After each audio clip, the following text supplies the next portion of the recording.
اقوام متحدہ کے ادارے برائے آبادی UNFPA نے کہا ہے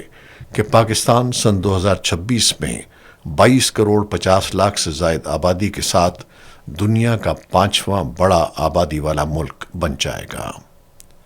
UNFPA پاکستان کے مطابق آبادی کو بوجھ سمجھنے کے بجائے پائیدار اور جامع ترقی کے ایک اہم محرک کے طور پر دیکھنے کی ضرورت ہے۔ ادارے نے مطالبہ کیا کہ قومی منصوبہ بندی اور مالیاتی فیصلوں، خصوصاً NFC ایوارڈ کے فارمولے میں آبادی کو شامل کرنے کے طریقہ کار پر نظر ثانی کی جائے۔ بیان میں کہا گیا ہے کہ صرف آبادی کے حجم کو بنیاد بنانے کے بجائے صوبوں کو صنفی مساوات، ماحولیاتی استحکام، متوازن آبادی نتائج اور صحت و تعلیم کی خدمات کے معیار میں بہتری جیسے قابل پیمائش اہداف کے حصول پر مراعات دی جائیں۔